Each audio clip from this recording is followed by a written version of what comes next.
also because you are from the big family, you are contributing to that.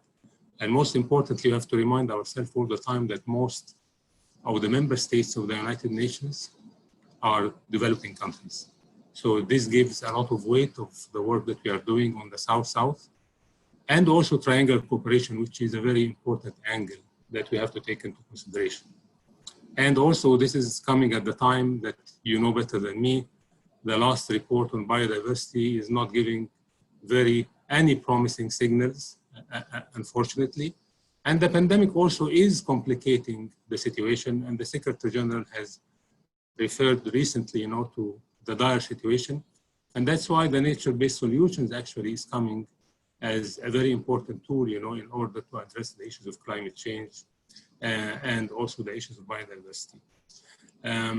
I am very fan of climate change, but and I read a lot, and when I was working at the Arab region, from the Regional Bureau for Arab States, I did a lot of work on climate resilience, but much less on biodiversity. So I was very encouraged, to listen from you about this angle, and also how we can strengthen, the relationship between the developing countries when it comes to the nature-based solutions, and any ideas, of course, related to the triangular cooperation. I would like just to finalize this, I have been working on programs a lot, so I also would like, if you help me understand also how we can do these solutions to be more cost effective, how this could be transferred from one country to another.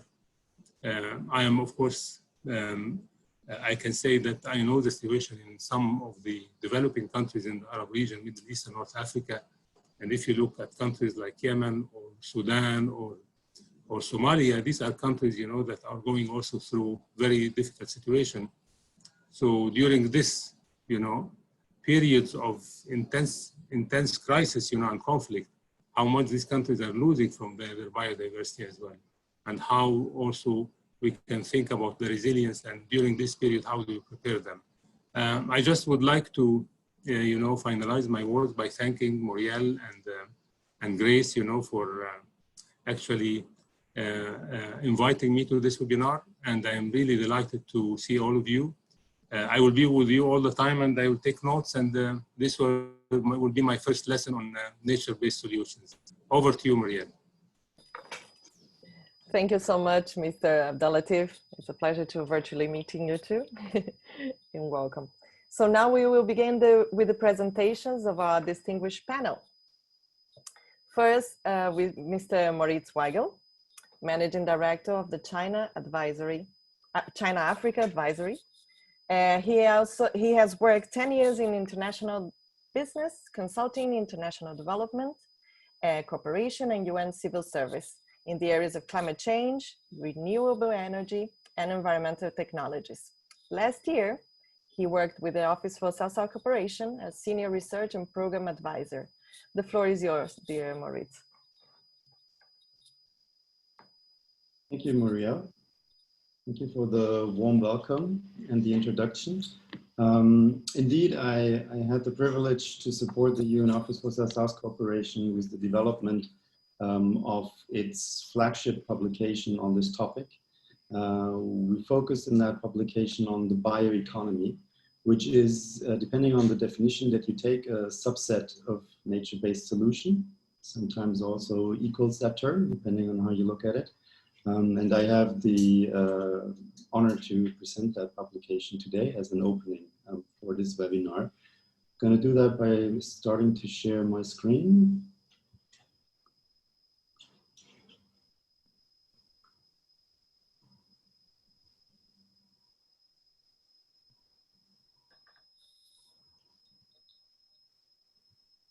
Is that working? We can see a screen.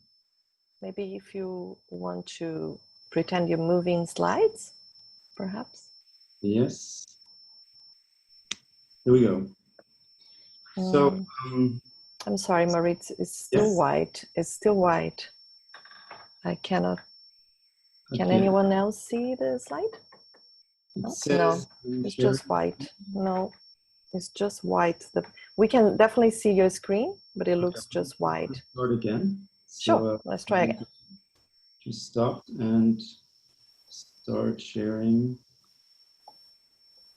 It worked so well yesterday in our test run. I know, it did. That's so strange.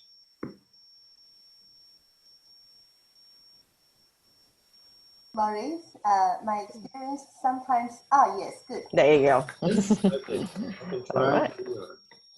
So, this is the report titled South-South and Triangular Cooperation on the Bioeconomy in light of the Paris Agreement and the 2030 Agenda for Sustainable Development. So, the idea for this report originated actually at a side event that was held at the margins of the second high-level United Nations Conference on South-South Cooperation in March 2019. And at that side event, governments and non-state actors for the first time really came together to not only speak about South-South and triangular cooperation on advancing the bioeconomy, but also how that contributes to the implementation of the Paris Agreement and the achievement of the Sustainable Development Goals. So I cannot advance the slides now, which is a problem. No, I can work around that. Seems to be something not working the way it should. There's an arrow here in the bottom. Yes, Yeah, I'm gonna try that. Click with the, There you go. So, New computer. yeah, so that's about the genesis of the report. Then what we did is we partnered with the Center for Strategic Studies and Management in Brazil, that we also had organized a side event with initially, and developed this report to showcase more in depth the linkages between the bioeconomy, climate action, and the SDGs. And then also, maybe perhaps even more importantly, to present a set of quite diverse case studies from different regions, covering different sectors, and also showing different modalities for cooperation to inspire further action. Now, we started with an open call that was published on the UNOSSC website and also circulated through various communication channels and partner networks. A call for inputs for those case studies from around the world. That was then complemented by some desk research that did not only look at the latest developments in terms of the bioeconomy, so also from a policy perspective, so regional and also national policies that are now emerging or maturing around the world, specifically in developing countries, was the focus on, but also programs that help to foster bioeconomy. And then also we had a look at past, but also ongoing South-South and triangular cooperation projects in this area. Finally, we ended up with 9 case studies, which involve 21 countries from across Latin America and the Caribbean, Africa, and also Asia and the Pacific region. Those case studies cover or come from different sectors, so involving agriculture, energy, also industry, and include quite diverse stakeholders and also very different cooperation models. We're really grateful for the commitment that our partners have shown to this, who all co-authored those case studies. Particular because it took quite a bit of an effort to show the effects that this work or those case studies have in terms of climate action or in terms of contributing to the one or the other or multiple SDGs. Because in many of those projects, that was not originally part of the project design. So it was quite an extra work to get this out of these case studies. Well, and finally, we had, as we always do, peer review, both with internal and external reviewers. And then we launched together with many of the contributing partners the publication at a high-level event at the UN Climate Change Conference in Madrid at the end of last year. Finally, the publication is, of course, and remains available for download on the South-South Galaxy, which is hosted by the UN Office for South-South Cooperation. I really invite you to download it from there. You'll also find quite a plethora of very insightful South-South cooperation knowledge on this platform. And the platform also allows you to actually, from the other side, to contribute information on your work in this area and make it accessible to a global audience. Also, you can find ways for identifying potential partners for your future work on this platform. So I just finished with that high recommendation for that South-South Galaxy. And say thank you for your attention and hand back over to Muriel. Thank you so much, dear Moritz. Now I'd like to introduce you to Yoko Watanabe. She's the Global Manager of the Global Environment Fund, the GEF, the Small Grants Program managed by UNDP. Yoko has over 20 years of professional experiences working on biodiversity and natural resources management in close partnership with civil society and indigenous peoples. Up to you, yeah, Yoko. Over to you.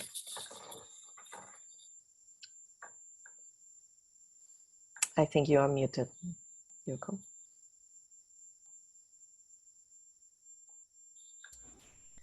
Sorry. No problem. The screen went well, but the voice didn't come. Okay. Thank you very much. My name is Yoko Watanabe. I'm the Global Manager of the Small Grants Program, and thank you so much for that introduction, Muriel. Great pleasure to be here in this distinguished panel today. So I wanted to introduce today about the Small Grants Program South-South Cooperation Community Innovation Platform that we have. Just a few words on the Small Grants Program. We are the program of UNDP, funded by the Global Environment Facility, and it's been already 28 years since its establishment. And this is basically to bring in the community's innovation and community's actions on climate change, biodiversity, land degradation, chemicals and waste, international water, all the environmental issue is concerned under the conventions, related conventions. And what we do is we support local solutions in addressing global environmental problems, and that also includes improvement of livelihood of communities. And over the years, we have covered, now we are covering 125 countries. We have a portfolio of 25,000 now, actually. And we provide grants and technical support to civil society and local communities.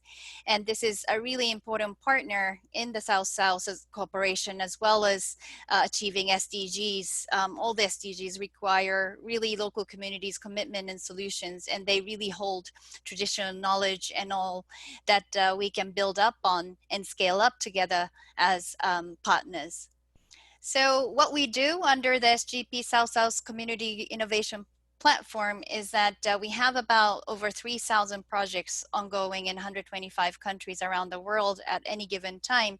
And we promote replication and upscaling of good practices on global environmental issues and nature-based solutions in these regions. And what we do is basically, we do a peer-to-peer in-person exchange among the civil society and community groups, building on the tested successful cases, and they learn from each other. Basically, they go to the country, they learn it. And the important part is it doesn't stop there, that they come back to their countries and implement that tools or technologies or lessons that they have learned. So it's a very practical way of really replicating and scaling up among and beyond, among the countries in the regions and beyond in the global scale. So we actually supported already 58 projects just last year, and many before that too, but we have launched a new innovation program this year on South-South cooperation. It encompasses a very different range of nature-based solutions initiatives, starting from ecotourism, apiculture, to climate change related initiative, promoting renewable energy, to also artisanal and small-scale gold mining, which we try to introduce alternative to mercury, and also nature-based solutions for supporting snow leopards and other species conservation as well. So over 40 countries are involved in this now, and we're really excited that we just started and launched this program to amplify the initiatives that we're supporting on the ground. And just to highlight a few cases on the case studies from our end, we recently had 4 of our program highlighted in the South-South and Triangular Cooperation on Sustainable Development, the Volume 3 that the UN South-South Cooperation Office has prepared, and we're delighted that some of this innovative work on the ground, particularly with women and persons with disability and all the inclusion elements highlighted. So I'm just going to highlight one of the exciting programs among this really set of great work that is ongoing. The program is called Nothing for Us Without Us.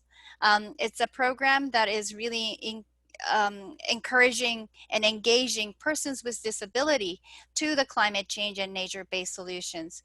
So the Ukraine and Belarus, they have come together and did an exchange of community groups and CSOs. And they learned from Belarus, where they're already promoting renewable energy use and also promoting biodiversity-friendly social businesses. Like beekeeping and beeswax goods and also pottery and other initiatives. So the Ukrainian delegation basically went to the Ukraine and Belarus and learned about these different initiatives ongoing. And what they have done once they came back to Ukraine was they have promoted solar powered energy use in public facilities that the persons with disabilities are working in, like the centers, rehabilitation centers and others. And they have also started to engage in social businesses that is biodiversity friendly, such as the beeswax and pottery. And then more importantly, based on these experience, they have also developed a guideline on how we can further promote these social entrepreneurship and also social inclusion in ecotourism activities. So with that, the Ukraine and Belarus have exchanged their knowledges, experiences, and now they are continuing this regular follow-up exchanges through digital means, particularly during this COVID time when they can't see each other in person. And this continuity of exchanges and lessons is what we think is really important among when we initiate the South-South cooperation as well. So with that, we find that South-South cooperation is a great tool for replicating and enhancing our nature-based solution work on the ground at the country level and go beyond that to regional and global level. And we really look forward to working with all of you with the UN South-South Cooperation Office and all the partners. So thank you very much for this opportunity today. Thank you very much, Yoko, for your presentation, the kind words. And now, please allow me to call Ms. Anne Bogdansky.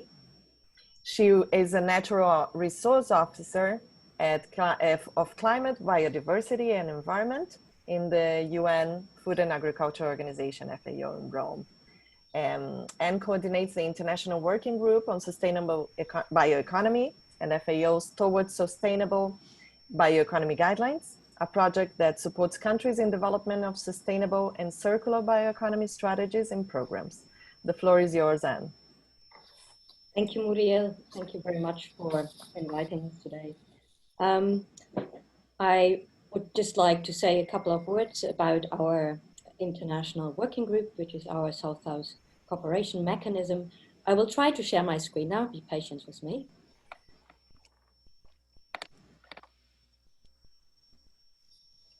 That's perfect. Okay. All right. There we are. So I'm here to, oops, that was on too far. No, here we go. Apologies for that. I'm here today with my colleague Marta Gomez from FAO, from the Food and Agriculture Organization of the United Nations. We're based in Rome and working like other UN organizations with our members and provide guidance on specific areas, in our case on agriculture and bioeconomy from the food system transformation perspective. And to this end, we are coordinating a project on sustainable and circular bioeconomy. More specifically, this project aims to support countries in the development of bioeconomy strategies. And to this end, we are mostly working actually with the ministries of Agriculture, ministries of Environment and Research and Innovation. And this South-South cooperation platform that I would like to present to you here today forms part of this bigger project. Here you have a picture of part of the group when we were in the field actually visiting bioeconomy industry in Italy.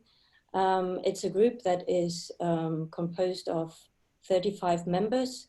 Most of them, as I said, are from the governments from all over the world, but we also have experts from the private sector, academia, and civil society. All countries are represented, which we're very happy about, but the issues in terms of bioeconomy are very diverse, very context specific, depending on where we go. Nature-based solutions are, I would say, almost part of existing bioeconomy strategies, but to different degrees. As I already said, the group and the FAO project actually support knowledge exchange between its members on transitioning to a sustainable and circular bioeconomy. And this includes, but is not limited to, an exchange on better understanding the potential benefits and risks of bioinnovations through lessons learned and good practices. We provide guidance to national and regional stakeholders in selected pilot countries, in this case, Namibia and Uruguay at the moment, in the development of sustainable and circular bioeconomy strategies. And we support the bioeconomy monitoring in evaluation towards a more sustainable bioeconomy. And all this in exchange with this international working group, which serves as an exchange, but also as an advisory body to its different members, depending on the level of expertise that everybody brings to the table. Currently, we're running a series of webinars on circular bioeconomy for food systems transformation, and that's actually a topic a lot of people are interested in, and there we really go into the nature-based solutions, into the bio-innovations, talking about bioeconomy in cities, talking about alternative proteins, talking about the use of vegetable and fruit waste, for example, and what can be made out of it. As I said, this international group, the ISBWG, is an example of South-South and triangular cooperation. And we actually think that bioeconomy good practices, monitoring systems, and tool are a key element to provide information and data on making economies more resilient in the long term. And this is true for pandemic like COVID-19, but also other crises the world is facing, and seeing that nature-based solutions are really the way to a recovery. Concrete bioeconomy measures, not all of them, but selected ones, can be used in recovery plans to lessen the impacts from the triple challenge of climate change, air pollution, and the pandemic, and prevent future crises. We've seen this from Moritz already. There's a selection of good practices in the South House, a publication that was produced by your group last year and presented at the COP in Madrid. And I would like to give you my big thanks again for inviting us to this webinar today and the opportunity to exchange also here among colleagues on the different good practices that are out there. Thank you very much. Thank you very much, Anne. Very nice presentation. If you can stop the share screen, thank you so much. Now I would like to call Kelly Witkowski. She's the manager of the Climate Change and Natural Resources Program in the Inter-American Institute for Cooperation on Agriculture, IICA. Kelly is based in Costa Rica and focuses her work on promoting a more efficient, sustainable and low carbon agriculture, and on fostering active participation of the agricultural sector in climate change policy. Thank you very much, Kelly. The floor is yours.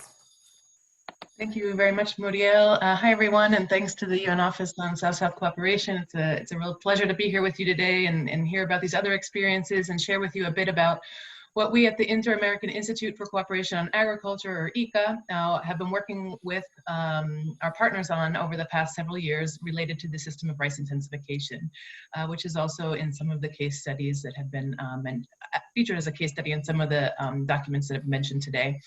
For those of you not familiar with ICA, it's the Specialized Agency for Technical Cooperation on Agriculture that operates under the umbrella of the Inter-American System. So we work to promote agricultural development and rural well-being in our 34 member states in the Americas. So we have a physical permanent presence in each of those member states in the region, and also an office in Spain, and our headquarters in Costa Rica. And this gives us a unique edge to serve as a platform for South-South cooperation.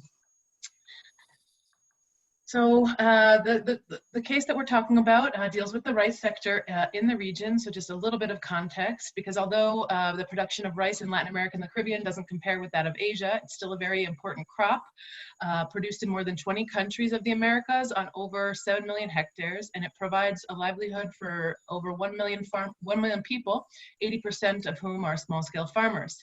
And the sector is faced with many common challenges in the region, including low productivity, especially in the Caribbean and Central America, where the sector has been historically protected by trade agreements that are soon ending, to the competitiveness issues. There's significant water use in paddy systems. Irrigation systems tend to be highly inefficient in a lot of areas. Rice production has a heavy impact on soils due to agrochemical use, and also different practices that affect biodiversity, water and air quality. Flooded rice production is also responsible for 10% of the world's methane emissions, and climate change is creating additional challenges for producers in terms of water availability, increasing droughts and storms, and higher temperatures, which are threatening production. So you can see that this is a really key issue to address to make sure that we advance towards the Sustainable Development Goals. Demand is also outpacing supply in the region for this very culturally important food. So there's a lot of interest from the countries in increasing production levels, both for food security and for livelihood and economic development purposes. But of course, this needs to be done very carefully to ensure both the socioeconomic development, but also that the environmental footprint of the sector is minimized. So this is of interest to a lot of different countries in the region who are looking to learn from each other, because it's certainly not a heterogeneous region. There's certain countries that have advanced in certain aspects on these common challenges faced, and that can really support their fellow countries in accelerating action. So one solution that provides multiple benefits for both people and the planet is a system of rice intensification, or SRI. And this is based on a set of 4 agroecological principles that change the management of the rice plants, the soil, the water, and inputs to enhance productivity and resilience, but it also improves natural resource management. And the beauty of it is that SRI is this really flexible methodology that can be contextualized to respond to the different priorities and abilities of the farmer, and also to different agroecological conditions. And so this South-South exchange is really key for ensuring that advances made in one agroecological region and contextualization of these practices can benefit farmers in similar conditions. And I think overall, achieving a climate resilient, low emissions agricultural sector in a cost-effective manner really depends on nature-based solutions like SRI that help take advantage of nature's abilities and help sustain the natural resource base and ecosystem services that effectively underpin the agricultural sector. And South-South cooperation is really key for helping us to get there at the pace that we need in the region and the world, and has proved to be a key tool in the work that we've been doing on SRI, especially to advance, first of all, awareness and acceptance of this methodology, because it's a drastic change to some of the very traditional embedded practices that farmers are using, and also to overcome some of the key challenges through mechanization and promote the innovation in the region that's necessary to advance with SRI. And enhancing these innovation skills in and of itself is a key adaptive capacity that we're looking to promote in the region. And interestingly enough, SRI was developed by smallholder farmers in Madagascar and then shared through other countries in Africa and also in Asia. It's now in over 60 countries in the region. It's really taken off, particularly in Vietnam, India, China, and some others. But in Latin America, this wasn't the case. It's not being utilized to the extent of other regions. So at ICA, we decided to validate and raise awareness of this methodology and work to contextualize it and overcome some of the challenges in the region to enable greater adoption. We've been supported in our efforts by the SRI International Network and Resources Center at Cornell University, and therefore benefited greatly from these lessons learned from other countries. And at the onset of our work, several representatives from different agencies in the region, different governments, and ICA participated in an exchange visit with India to learn from the farmers and technicians there because they're much farther along. So what did ICA and our partners do? We started forming an innovation platform.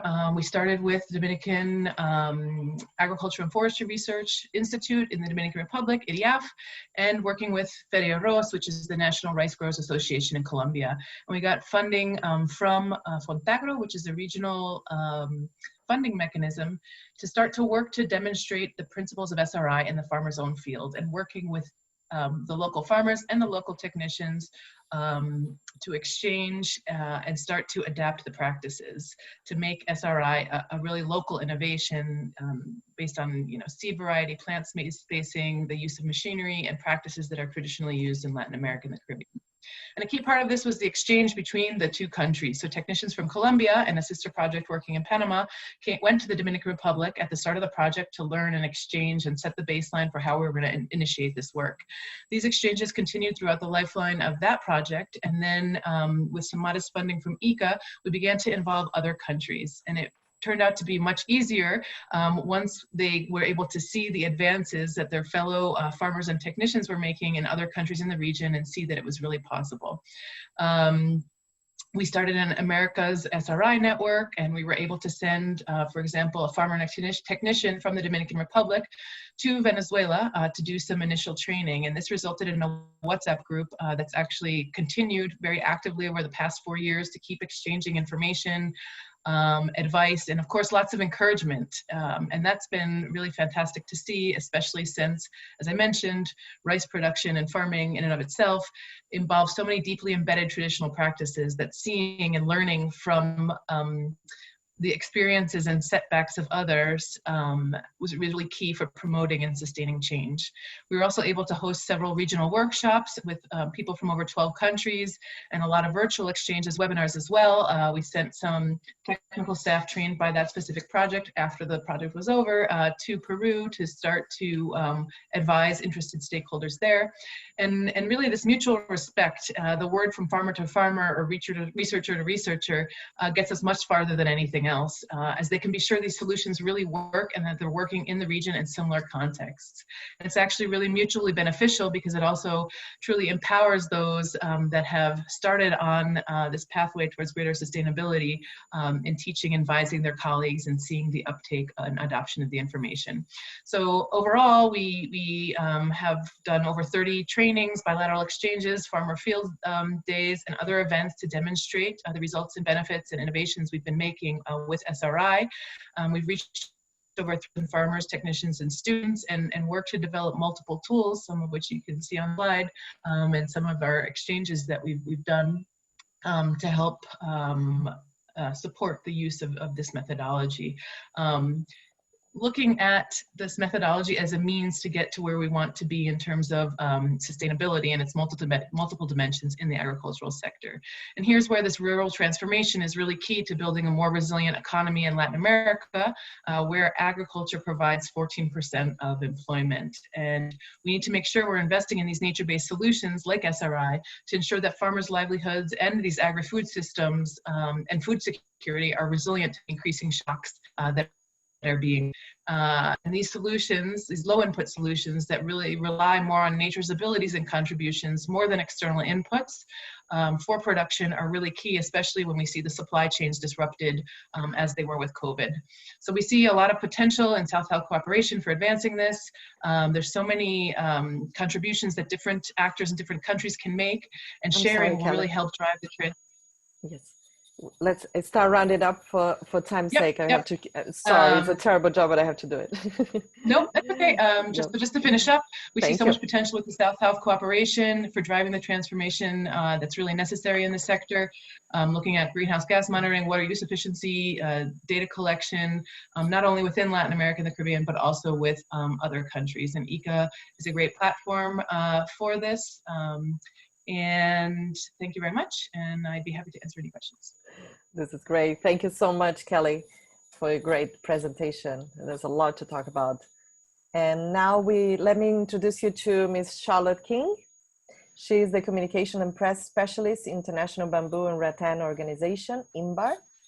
She's based in Beijing, in China, and has years of experience communicating about natural climate solutions. Thanks for being with us today. Good evening to you, Charlotte. The floor is yours. Hi. Good morning, good afternoon, good evening. I think this is sharing. Can everyone see that? Perfect. Yes, we can. So it's such a pleasure to be here on behalf of the International Bamboo and Rattan Organization, or INBAR. What I'm going to do is briefly introduce bamboo as a natural climate solution with a lot of potential across the global south. Then I'll go a little bit into the work that INBAR is doing specifically to share this. But first, I should probably answer this question because we get asked quite a lot. Why bamboo? Bamboo is frankly a golden grass. It grows all across the tropics and subtropics in the global south. It's fast growing, it's versatile. It's been used by rural communities for thousands of years as everything from food and fodder and fuel to handicrafts, housing, construction materials. It's a very impressive, naturally growing material.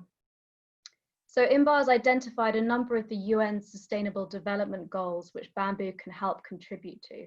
I'm not going to go through them each because we don't have time, but suffice to say that bamboo is a critical source of income already for millions of people across the global south. It's also a very important material for construction as a source of bamboo charcoal. The thing I would like to draw attention to here is that bamboo also has these important ecosystem services which are often neglected, particularly land restoration. Because it has this extensive root system, bamboo can essentially bind soil, which makes it a very effective tool for preventing landslides, raising the water table, and restoring very degraded land. It's also a very important source of food and habitat for some of the most iconic and endangered animals. And recently, we've seen a lot of very interesting research into bamboo's climate potential. And that's because bamboo, as a fast-growing plant, is a very important carbon sink, and that's not just the carbon stored in the plant, but also the carbon stored in durable products made from bamboo. So we're seeing more and more research going into this. I've included the definition from IUCN of nature-based solutions here because I think it really wraps up the different kinds of thing that bamboo can do. Specifically, if we're working to protect and restore bamboo, it's got a very, very important socioeconomic benefits to it. A little about INBAR then. So we were founded in 1997. We're sort of like the UN of bamboo. And I say that because countries have to sign up to the INBAR Charter to become a member of INBAR. We have 41 member states, and all but one of them are developing countries in the global south. The exception you might have spotted is Canada, which does not have a lot of bamboo, but it's been a founding member of INBAR and a very important part of our funding and research. So historically, because of our makeup, INBAR is naturally a very good network for South-South cooperation. And in the 20+ years since we were established, we've trained somewhere in the region of 40,000 people. We've conducted projects, research and study visits in more than 50 countries. And all of that is with the support, the know-how and the technical transfer between our member states. The project that I've chosen to talk about pulls all this together a bit. It's the Dutch Sino East Africa Bamboo Development Programme. It started in 2016 and it was recently extended, so it will run to 2023. This program makes a lot of the expertise from different countries. It's a good example, I think, of triangular cooperation in particular. So China is a bamboo market leader. Its bamboo sector is valued at something like $40 billion US. And that's because since the 1980s, the Chinese government has put a lot of political and financial support into the bamboo sector.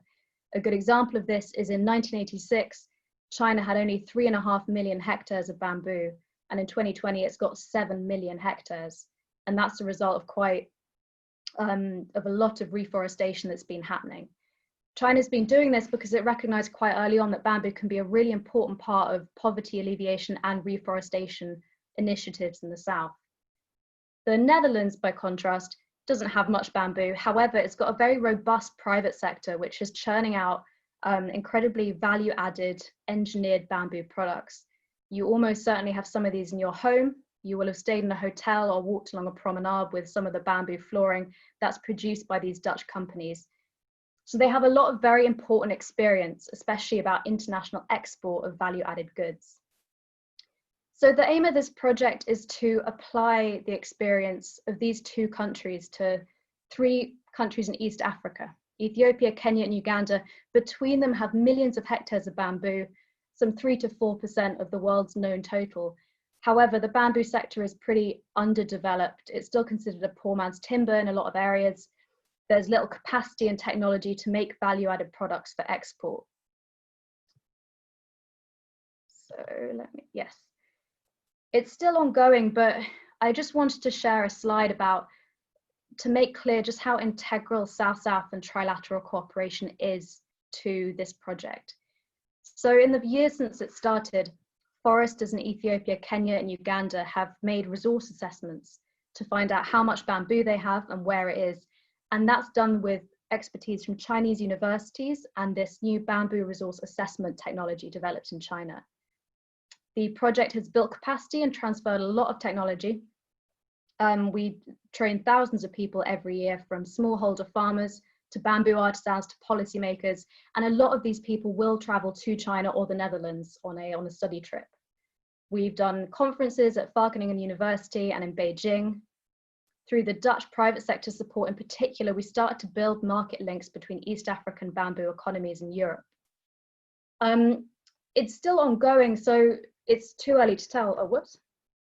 Too early to tell, but there are some promising signs that the bamboo sector in East Africa is already developing quite fast. The most high-level political announcement was probably in 2018 when President Xi Jinping announced this China-Africa Bamboo Center that's going to be built in Ethiopia. And when it's built, this is going to be a permanent hub for Sino-African research and technology transfer between countries. INBAR has also been helping to develop bamboo strategies with the governments of Ethiopia, Kenya, and Uganda, and that's based on the Chinese experience. China's got a very successful bamboo policy, which has really helped to guide and support the private sector development. The final thing that I would say is that in the context of 2020, we've seen a big difference to the rural communities where we're doing a lot of our training and capacity building work.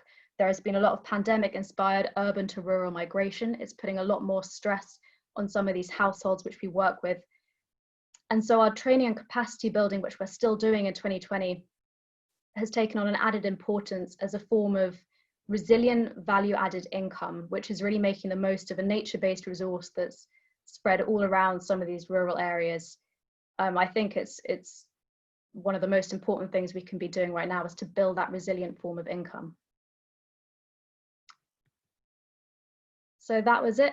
I hope I've encouraged some of you to think bamboo. If you've got any questions, please let me know in the Q&A or by email. Thank you so much, Charlotte. Now I'd like to call Mr. Christian Suzanne from he's the Industrial Development Officer in the United Nations Industrial Development Organization, UNIDO. His work focuses on resource-efficient, cleaner production and the decoupling of industrial growth from detrimental environmental and social impacts. We're happy to have you here with us today, Christian. The floor is yours. So I'm just trying to share the screen. It worked so beautifully yesterday. You did. Here Just we like go. it. There you go.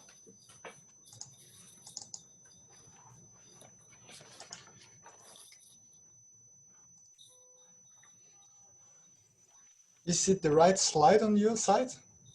Yes, it's correct. If you just press the button for the presentation to start. Yeah.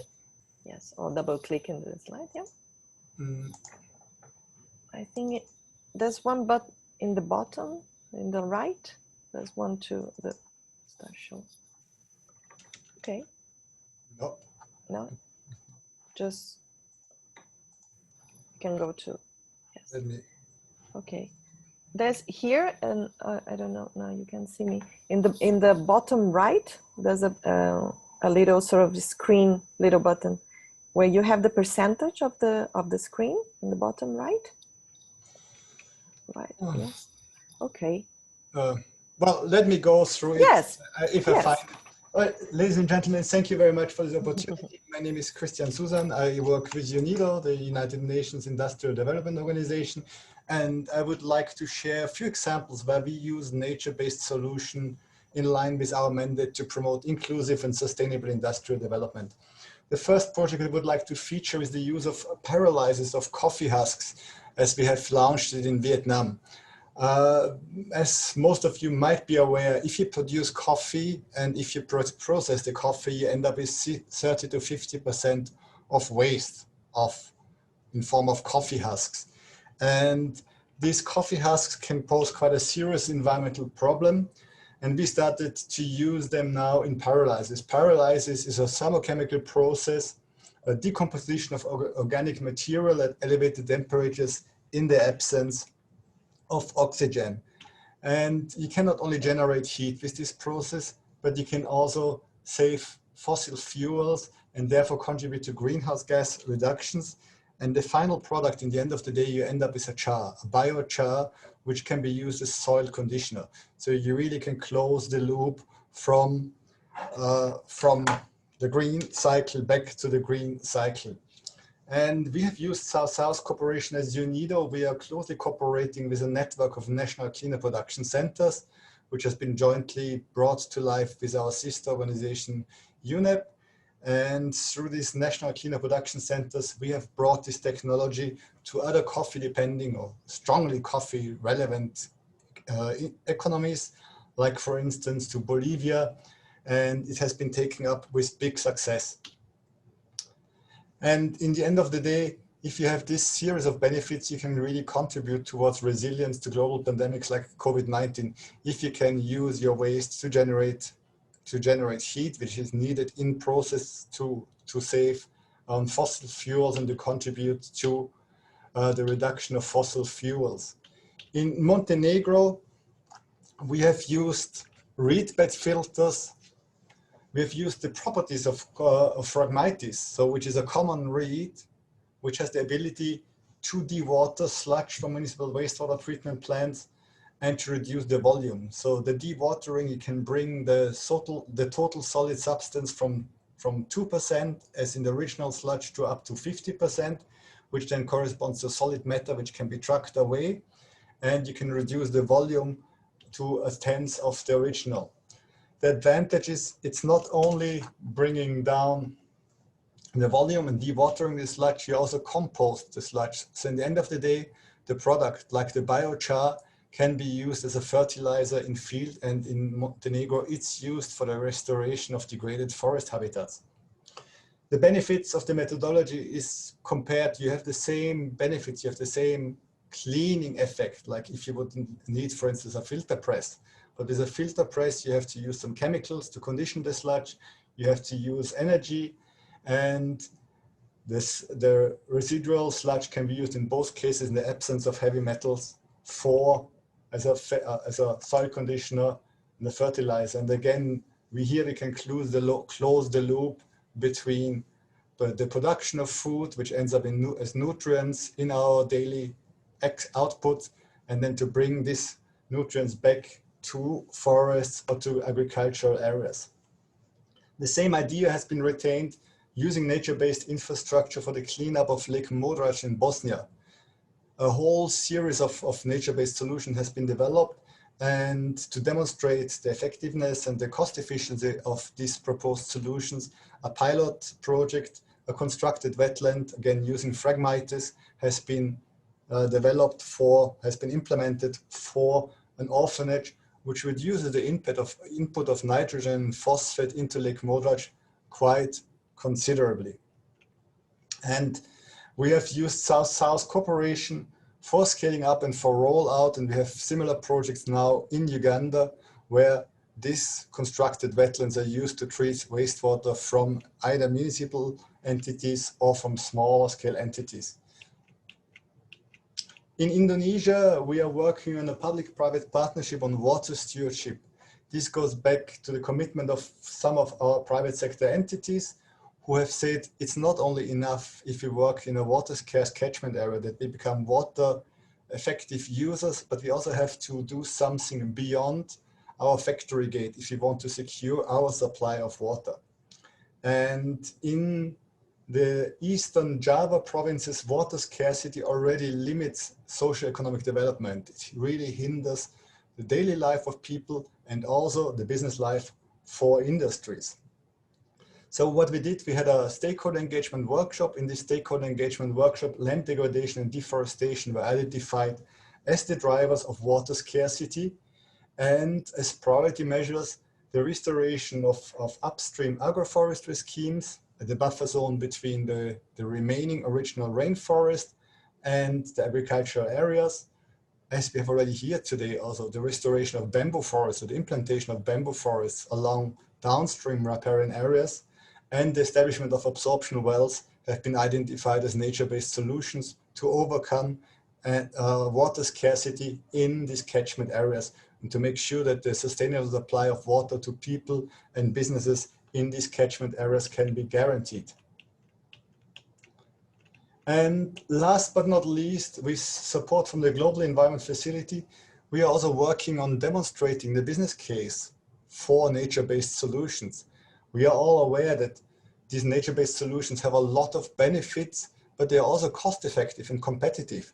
So this project, which is called Using Systematic Approaches and the Simulation to Scale Nature-Based Infrastructure for Climate Adaptation, don't we all love these beautiful names, is jointly implemented by UNIDO. It's funded by the GEF and together with the Institute for Sustainable Development. And the services this project can offer to decision makers, to any proponents of nature-based solutions, is that first of all, the potential ecosystem services, the change in ecosystem services for any nature-based solution can be simulated. The project also offers a comparison of the financial costs and benefits of nature-based solution when compared with conventional gray infrastructure, to see where do we stand cost-wise, where do we stand benefit-wise.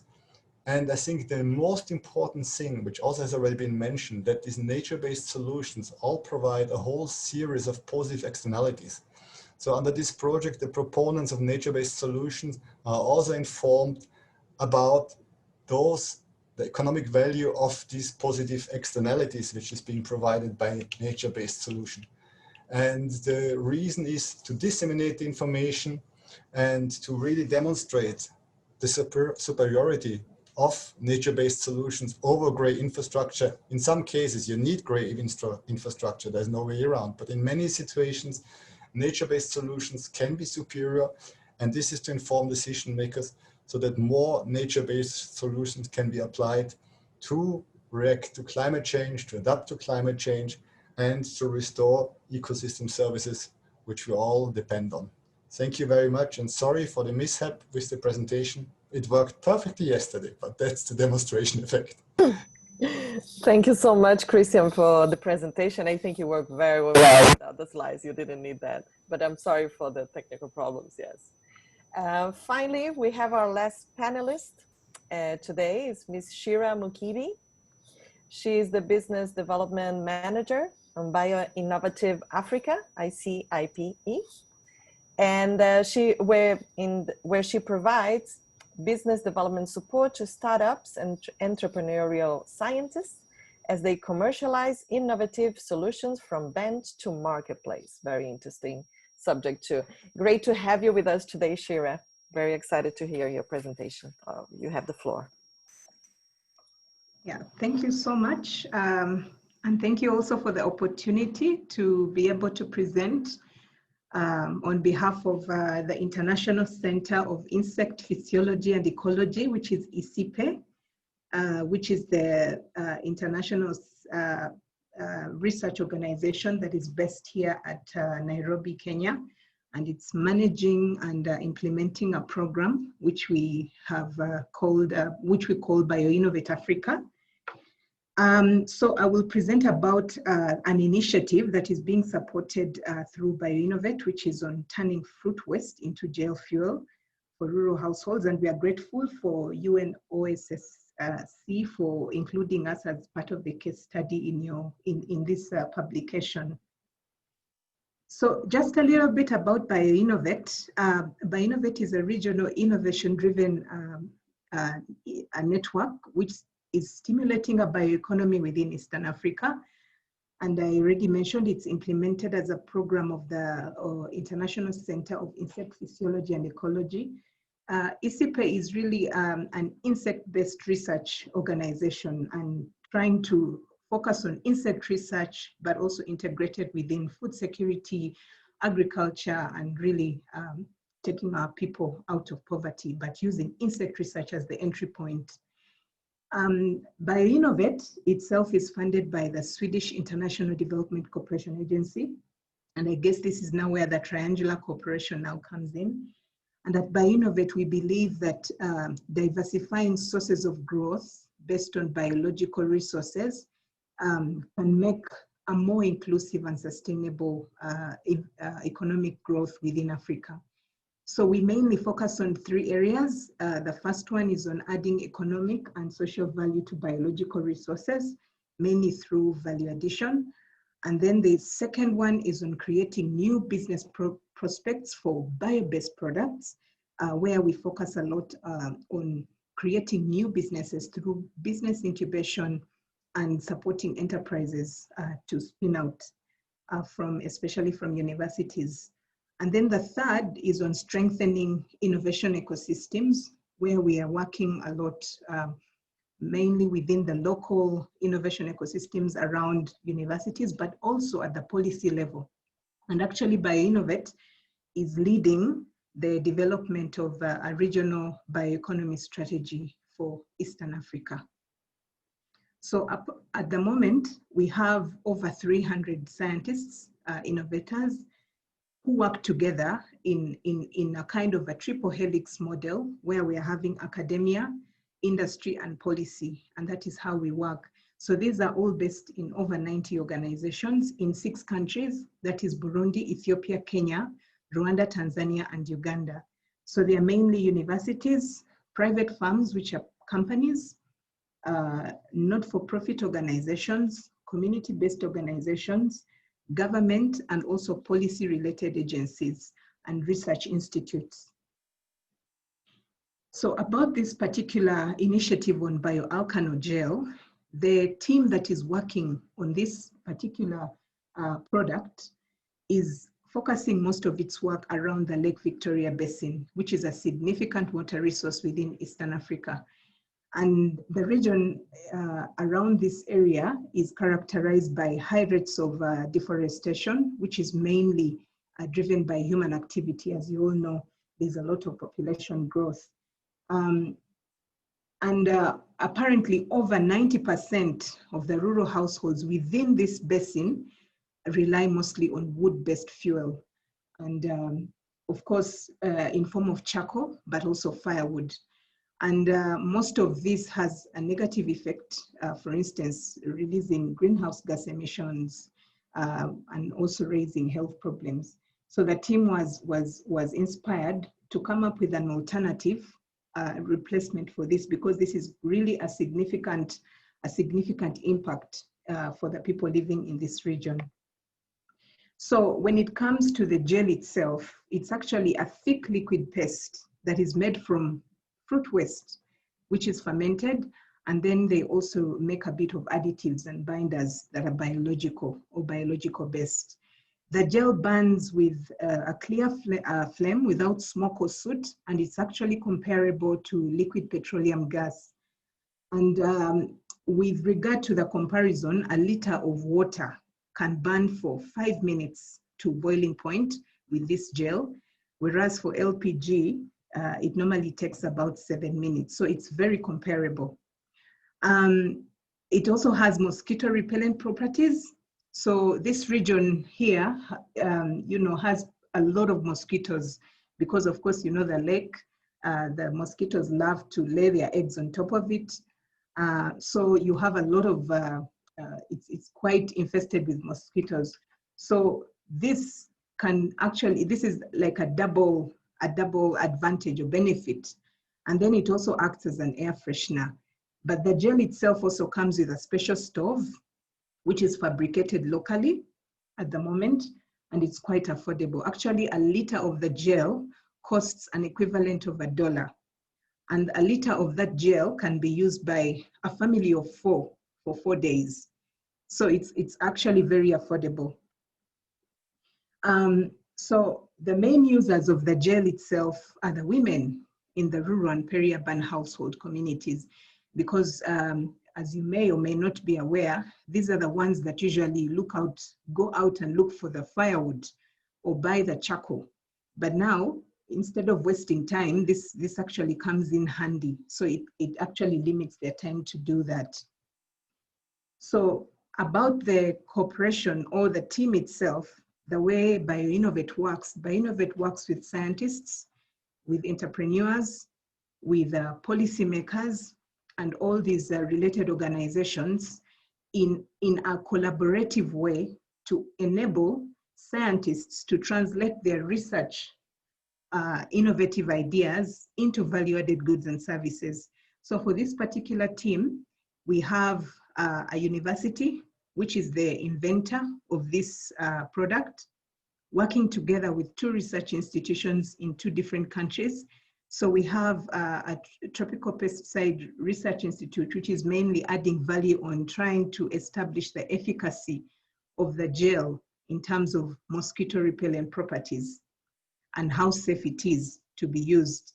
And then, of course, the Lake Basin Development Authority in Kenya, which has very close linkages with the people on the bottom of the pyramid, because they work a lot with communities, with rural women. Then we have the research institution in Uganda, which is mainly now working on doing a bit of market studies, but also working hand in hand with the other institution to do a bit of efficacy for this product. So together, the team is also establishing an enterprise through which these products will be commercialized.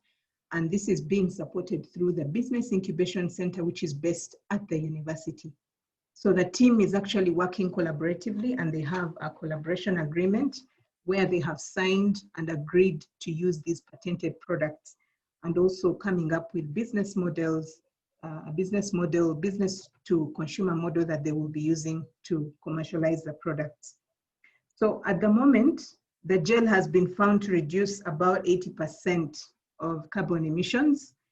And the team has also been able to acquire a patent from the Kenya Industrial Property Institute, which is mandated to register intellectual property rights. And then BioInnovate is supporting the team also to establish a pilot production facility in Western Kenya, where the enterprise will actually be established to do that. And then, of course, they're doing a bit of test selling, but at the moment, even with the test selling, 1,000 households are using the product during this whole process.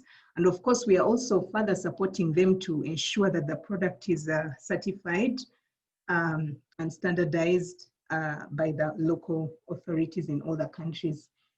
So from our perspective, just like the local saying here that says, it takes a village to raise a child, for us, it has been that it takes an ecosystem to build a great product. We need all these experts working all collaboratively together to come up with a good product that can actually create impact and reduce on the effects of climate change, because our focus is mainly on strengthening the bioeconomy within the region. And then secondly, we found that there is a lot of weakness in terms of innovation. Our universities are really attuned to research, but when it comes to the topic on innovation, it becomes very difficult for them to understand what innovation is. Research really focuses a lot on scientific community and then also coming up with applications and science to address a certain solution. But now moving that solution to an actual practical product is another story altogether. So we think that we've learned that targeted capacity strengthening initiatives do actually encourage ownership. So these teams are able to own this, but also to participate in building their own local innovation ecosystems. And then lastly, open communication and transparency among the team is absolutely critical for these kinds of cooperation, especially involving different experts in different countries. So in conclusion, I can say that a bioeconomy presents opportunities to diversify economic growth in the context of developing countries, and specifically for the South-South triangular cooperation actually can potentially add value in terms of accelerating long-term investments in science, technology, and innovation, and also strengthening enabling environments, among others. So thank you. Please feel free to get in touch in case you have any other information that you'd like from us. Thank you. Thank you very much, Shira, for sharing with us your such an innovative experience. And now we will start the panel discussion, and we will address questions sent by attendees. For this discussion, I'm very pleased to introduce you to Ms. Xiaojun Grace Wang. She's our Deputy Director for Program and Operations of the United Nations Office for South-South Cooperation.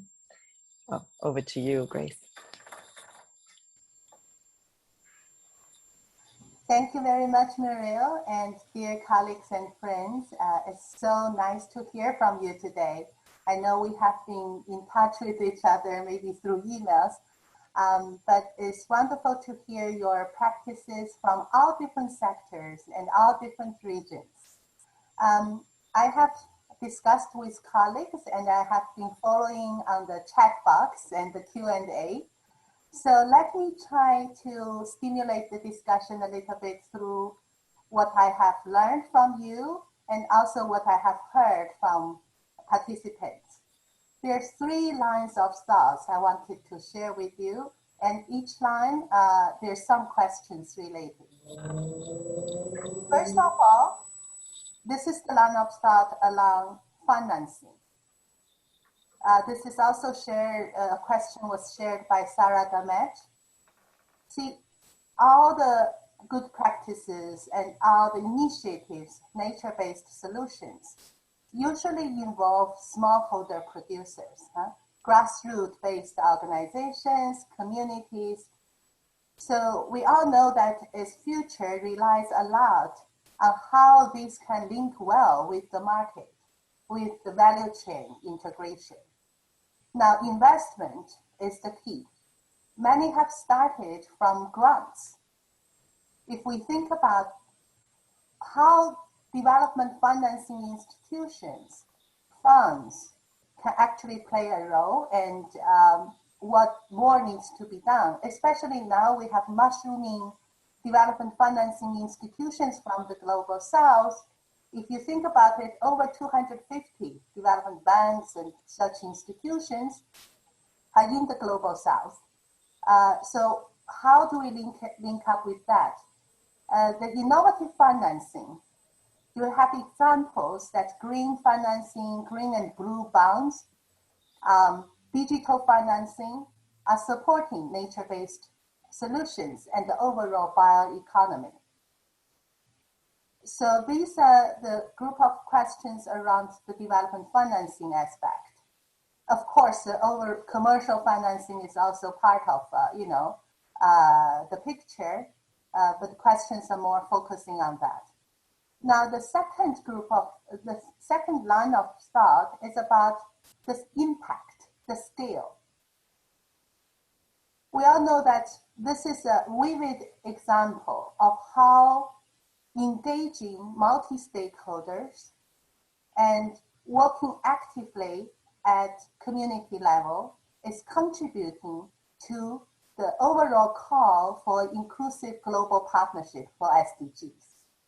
That is a big linkage between what the smallholder farmers are doing through your initiatives at global or regional level, touching the commitment at global level. Either it is Paris Agreement, or SDG Agenda, the Global Bioeconomy Summit, through your initiatives. So today it's very good to hear from you, either it's global scale like INBAR, like the BioFuture platform, or it's a regional focus like in Africa or Latin America, and the engagement of UN agencies. So for you, especially if we reflect very recently this SG statement about inclusive multilateralism, right? For you as an initiative, what are the opportunities to unlock and your vision for the next 5 years to be able to even better bring this kind of community solutions and your network to contribute to this global agenda and also the future of this inclusive new multilateralism? That's more some questions on partnership for impact. The third line of thought is more about how can South-South cooperation, and specifically, for example, our office, to provide you the needed support. I thank you very much that you have all mentioned our South-South Galaxy platform, our good practice volume, the webinars that we're organizing, the trust funds that we're supporting. Yes, we are offering our modest support, and I'm really touched by your recognition of that. We want it to be more demand-driven and zoom in to focus on the real challenge that you face every day. In the report, I think it's an effort to map it out, each case telling us their individual challenges like data, policy, institutions. Maybe today, since we have so many participants from around the world, please highlight what are the real challenge that you experience while working through South-South and triangular cooperation, and how can we support you to overcome those challenges. And especially now we're all facing this COVID, and hopefully very soon post-COVID. Any specific proposals that you would like to put forward so that we can work together on this subject to build a more sustainable and better post-COVID era? So this is a little bit long, like combined comments and questions for any panelist who would like to respond.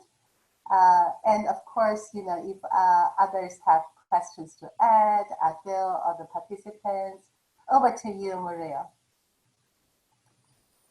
Sure.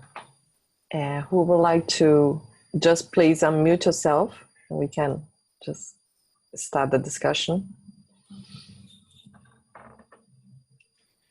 Yes.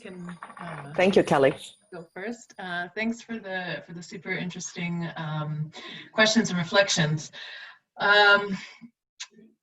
Well, about the specific topic of green bonds, I mean, I think the jury's still out on if they actually work, and that's where I really see a role for South-South cooperation in promoting these discussions amongst the different countries, and in terms of how they're set up and how they're being utilized, what they work for and what they don't work for, and kind of creating a system to help better understand the actual impact that they're having, and if it's worth the investment. And that links to this topic of development finance versus commercial finance. And I think particularly in the agricultural sector, development finance needs to be a bridge. It has to cover these upfront costs and risks associated, but in the long run, farming is a business, and farmers are business people.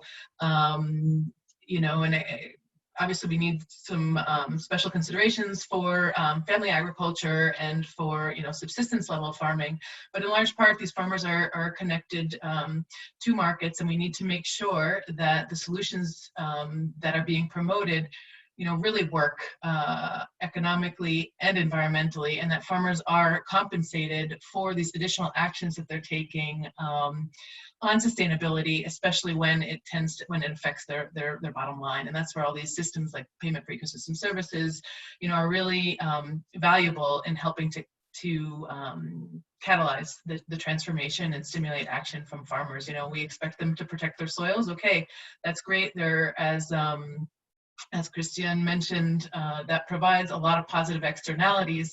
And so how do we account for these and make sure that that is supporting the agricultural sector? And I think throughout all the talks, it's very clear that the agricultural sector is really the nexus between a lot of these global challenges, and that without additional resources directed towards this sector and creating these additional linkages between agriculture and other sectors like tourism, health, water and environment, we're not going to get where we need to be.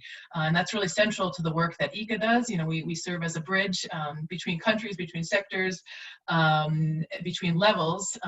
So for instance, there was another question there about how do we link these very local and farm level initiatives at the grassroots level with kind of these broader international frameworks, and that's very much also central to our work. We primarily, the Climate Change and Natural Resource Program in particular at ICA, uses the NDCs as our framework, these national determined contributions, and we're trying to work with the different actors to better demonstrate how these on-the-ground initiatives connect up into these national level processes and achieving these international commitments. And it's a long process. I think there's no clear-cut path, but if we don't start thinking about that more and demonstrating, for instance, this initiative with SRI contributes to the goals of the UNCCD, of the UNFCCC, and if we don't start mapping to that, it's really difficult to drive resources to these on-the-ground actions. That's actually where climate adaptation in particular, and mitigation, of course, needs to take place. So just a few thoughts there.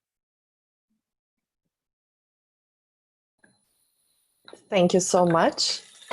I think Adel Abdelatif will have to leave us in a few seconds. So if you just want to say a few words, otherwise I have, yes, please go ahead.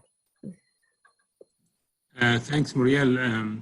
No, I am sorry I have to leave for another meeting, virtual meeting. As you know, this Zoom meetings is taking a lot of our time. I really benefited a lot from this induction course for me. So I thank you all, and I thank Muriel for the excellent moderation, and Grace for inviting me to this webinar, and looking forward to continue this work.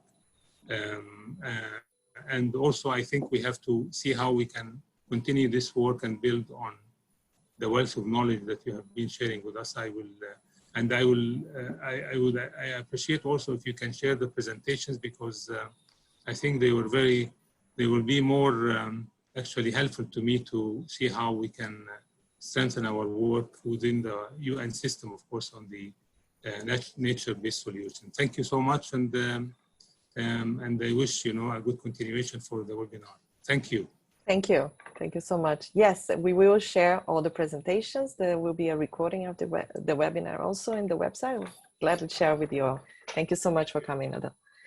And also, to continue the discussion panel, I have a question for Shira directly. What kind of fruit is necessary to make bioalkanol gel? So I'll leave you with that. We can start with Shira and maybe see if other members of the panel would like to add in. Thank you, Shira. Yeah, thank you so much, Sandra. Yes, so the gel is actually used, they basically use banana peels and also orange fruit peelings. Those are the main ingredients. And then of course, other more similar kinds of organic fruits. As long as, I think there's a certain compound that they usually look out for, which has mosquito repellent properties. Yeah, so there's more information on our website. You can read more about that specific product and the waste. But I just wanted to make a very small submission with regard to the discussion. From our perspective, working within Africa and Eastern Africa, and particularly for our kind of program, it's actually one of the, I would call it the largest and unique kind of setup. But of course, there are challenges regionally because our governments do not allocate a lot of funding in their budgets, national budgets, towards science, technology, and innovation. And for us, we think that a knowledge or science-based kind of driven economy will be able to achieve some of the key things that we want to achieve in the Sustainable Development Goals, driven definitely by science. And of course, when it comes now to innovation, that is where now all the last mile people come in, the smallholder farmers, and having all that kind of linkage. So if this kind of cooperation can help to support governments, to come up with better policies and better ways of allocating more funding, or even support them to allocate more funding towards science, technology, and innovation to drive that kind of system, I think it would be very good. And then, of course, currently, we as BioInnovate, as I mentioned earlier, we are working together with our partners within the Eastern African community to support the development of a bioeconomy strategy, which will have a shared vision for 7 countries within Eastern Africa. And we hope that this is just really a drop in the ocean, and it's just a strategy. But now actualizing it would actually need a lot of commitment from all the partner countries, and this is actually an area that we need a lot of partners. And of course, the last one is on long-term investments, because as you know, innovation actually takes time. Currently, we have been supported through the Swedish International Development Cooperation Agency, which has been very, very supportive and generous since 1999, when BioInnovate started as a capacity building program. So having all these capacities, but no innovations is not really very good, because if a development finance institution comes in, supports a certain area and then leaves, it might not really work. So it actually needs a bit of long-term investments and kind of diversity. So I think that is what I can say for now. Thank you. That's a great contribution. Thank you so much, Shira. Grace, if we will move on. I think we just have 5 minutes left. I think we can wrap up the discussion, if you agree. Please hold on. Yeah, thank you. Yes. Okay. So we approach the end of our event. It's been very interesting and very productive. And we would like to invite Mr. Haroldo Machado Filho. He's the Senior Advisor on SDG and Coherence in UNDP Brazil.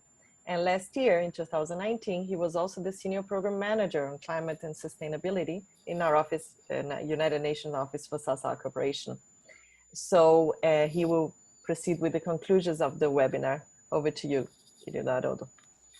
Oh, hello, everybody. Greetings from Brazil. It's a pleasure to be here with you. Well, I believe that Muriel already introduced me. Thank you very much, Muriel. And as you said, last year I had the honor and responsibility not only working with you, but also of coordinating the publication on South-South cooperation and biodiversity presented in the beginning of the session by Moritz, which is a joint publication of the UNOSSC and the Center for Strategic Studies and Management. And I had the pleasure of working with Grace, Moritz, and Muriel at that point in time. But thank you very much for inviting me again with this new challenge. I will make all efforts to try to sum up this extremely rich cases that you presented during this webinar. As Mr. Abdelatif mentioned in his brief but very wise intervention, unfortunately, we do not have very good news on biodiversity targets. Therefore, the topic of this webinar is currently very, very relevant with proximity of the Summit on Biodiversity, which I believe that you all know will be convened under the theme Urgent Action on Biodiversity for Sustainable Development. And I would like to congratulate the UNOSSC office for organizing this event. It could not have a better theme to be addressed in the current context. But having heard the fantastic good practice that the panelists presented, I have heard solutions that show the integrated and interlinked nature of the SDGs. And I'm very glad that I'm using this background today. Although it's in Portuguese, I believe that you can also recognize the logos. It's always a good opportunity to promote the SDGs, especially in the mother tongue of the UN Secretary General. But this webinar is not only about SDG 15, for sure. It's about all of them and about integrated solutions. So we heard about food security, poverty eradication, mitigation of health problems, sustainable energy solutions, business opportunities. We heard about job creation, resilience, value-added income. We heard about combat to climate change and many other issues. And I heard very successful stories around the globe on how to promote nature-based solutions for a sustainable planet, which is actually one of the signature solutions of UNDP. But I would also like to thank very much the panelists for inspiring stories and for reminding us that biodiversity and terrestrial and marine ecosystems provide the foundation for human societies and a safe net of resources and ecosystem service for billions of people. We also heard about multi-stakeholders platforms. And it was very exciting to hear from you that not only from different UN agents, funds and programs, but also from other international organizations, private sector, academia, and NGOs, you are all applying integrated solutions on nature-based solutions, integrated actions on nature-based solutions, in partnership with many stakeholders. And I believe that this is the spirit of the conference BAPA Plus 40 held last year. This is the spirit of working together. So I'd like to acknowledge the precious support of the GF and especially its small grants program, but also other donors that have supported these initiatives. I took notes, and in doing so, I realized that most of these actions have been built on very innovative partnerships. Fantastic examples not only on bilateral and regional South-South cooperation, but also on triangular cooperation. And I also would like to point out the importance of traditional knowledge upon which we can build upon. Most of the innovative programs that the panelists mentioned highlight contributions of women and men, including in indigenous community. And the very clever questions raised by Grace also help us in thinking of the challenge that we face. These initiatives are addressing biodiversity loss by tackling market, policy, and governance failures that lead to ecosystem degradation. Many of you stress the relevance of identifying and accessing new financing opportunities, promoting policy coherence on natural resources, and helping transitions to greener economies. So we still need to look for innovative finance, for tenure, water, and land rights with a clear understanding of differentiated impacts, and how we can stimulate the transformation that we want to promote. This will be a continuous question to be raised every time. And I'm speaking from a country that have enormous challenge to realize that nature-based solutions can be an accelerator of sustainable development. So Brazil is this continent-sized country, which is usually remembered by its abundant natural resources, not only because of Amazon, but about other ecological regions of great extensions in the country, as the Pantanal that you have heard in the news. So nevertheless, Brazil faces important development challenges in combining the benefits of agricultural growth, environmental protection, and sustainable development. Illegal deforestation and biodiversity loss are very serious problems, not only here in Brazil, but in many southern countries. Most sadly is the fact that most of these activities are illegal and have been translated into negative externalities rather than into economic gains for the Brazilian society as a whole, and for most of the societies around the globe in many developing countries. The societies have not benefited from it. So nevertheless, having heard the good practice that you presented today, I believe that there is hope. People like you, many other around the globe, are exploiting new options to support productive activities that are aligned with the paradigm shift of low carbon development and green economy in a competitive and sustainable manner that could balance inclusive growth, social protection, and conservation of the planet's natural resources. Well, in the aftermath of COVID-19, as Grace said, I hope that very soon, nature-based solutions can indeed assist with sustainable recovery efforts, protecting nature resources, biodiversity, and ecosystem. Well, I believe that the main message that I heard, to sum up, is that nature, both ecosystem and biodiversity, are not a burden that we must preserve. They could and must be a key source of solutions for sustainable development. And the beauty is that we can do it together. And that is the importance of South-South and triangular cooperation. So in the midst of the UN 75th anniversary, multilateralism is more important than ever. Thank you very much. Thank you so much, Haroldo, for very inspiring words and very great conclusion to our webinar. I would like to thank all the panelists today. I'll insist, please, let's stay connected. We are going to share all the information, the recordings, and the summary of this discussion. I'll thank you all attendees as well from all over the world. A good day, a good afternoon, good night. Thank you. Bye. Thank you very much. Let's keep Thank in you touch so much. And, Thank you. Take actions together. Okay, bye-bye. Thank you. Thank you. Thank you, Maria. Thank you, Grace. Bye, everyone. Thank you. Thank you, Maurice. Bye, Maurice. Take care. Hey, very good. I think everything went well. Yes. And I think that Mr. Abdul Latif is also glad with this webinar. Well, fantastic job. Thank you very much for inviting me again. So It's fantastic. It's always fantastic to work with you. Take care. Take care.